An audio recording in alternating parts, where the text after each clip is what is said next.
Hello friends, welcome to my YouTube channel chemistry by Swati. आज की इस वीडियो में हम थर्मोडायनेमिक्स चैप्टर में स्पॉन्टेनियस नॉन स्पॉन्टेनियस प्रोसेस के बारे में पढ़ेंगे। स्पॉन्टेनियस प्रोसेस होता क्या है? वो प्रोसेस जिसकी अपने आप होने की टेंडेंसी होती है, वो प्रोसेस जो अपने आप हो रहा है या फिर हम अपनी तरफ से एक बार हमने एक्सटर्नल एनर्जी दे दी, उसके बाद हमें वापस उस पर वर्क करने की जरूरत नहीं है। तो those process which have a natural tendency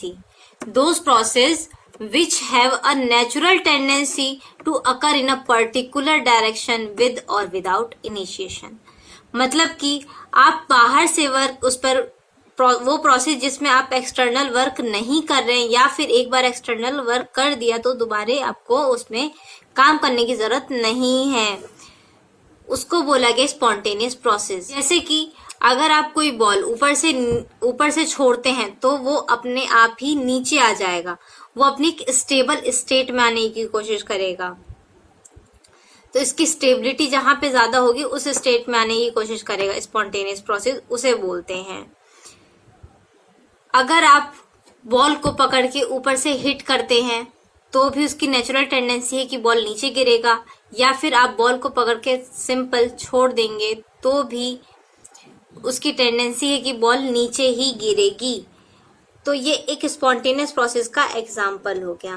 और जितने भी नेचुरल प्रोसेस हैं, all natural process are irreversible. जितने भी नेचुरल प्रोसेस हैं वो इरिवर्सिबल हैं और स्पॉन्टेनियस प्रोसेस हैं। जितने भी नेचुरल प्रोसेस हैं वो सब इरिवर्सिबल हैं और स्पॉन्टेनियस प्रोसेस हैं। जैसे कि पानी का ऊपर से नीचे गिरना। नॉन स्पॉन्टेनियस प्रोसेस किसे कहते हैं? वो प्रोसेस जो बिना इनिशिएशन के वर्क नहीं करेगा। जब तक हम एक्सटर्नल एनर्जी दे रहे हैं तब तक ही वो प्रोसेस होगा। तो those process which does not have a natural tendency to occur in a particular direction is known as non spontaneous process. कुछ एग्जाम्पल है स्पॉन्टेनियस प्रोसेस के, जैसे कि spontaneous process that need no initiation. कोई भी work करने की जरूरत नहीं है, नो इनिशिएशन। फर्स्ट एग्जांपल ले लिया, flow of gas from high pressure to low pressure. भाई गैस जो है वो हाई प्रेशर से लो प्रेशर की तरफ ही जाएगी। दूसरा example, flow of water from high level to low level.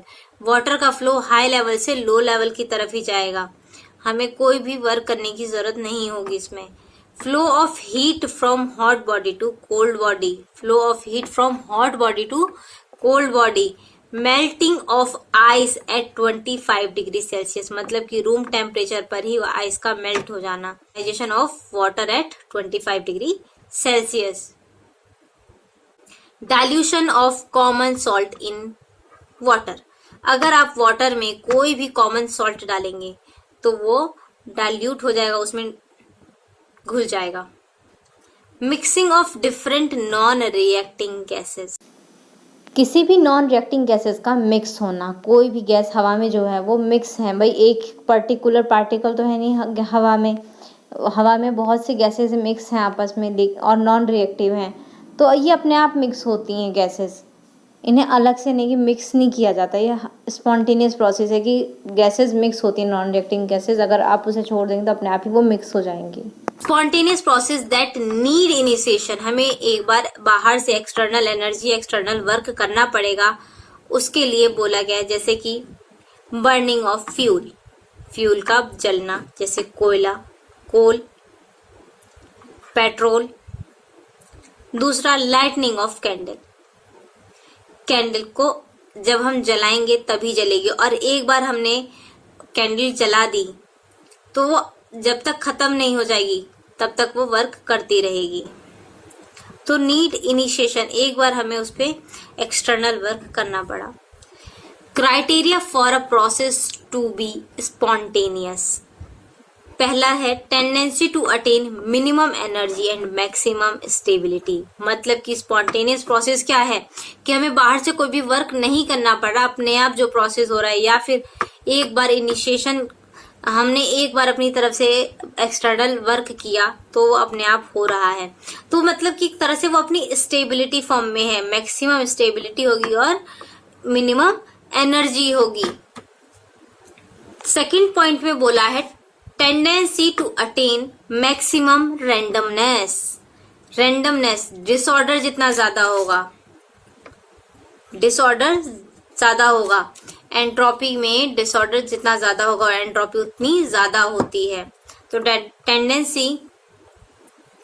Tendency to attain maximum randomness, तो मैक्सिमम रैंडमनेस में क्या होता है, एंट्रोपी इंक्रीज होती है। आज की वीडियो में बस इतना ही पढ़ेंगे, मिलते हैं अगली वीडियो में। वीडियो अच्छी लगे तो वीडियो को लाइक करें, चैनल को सब्सक्राइब करें।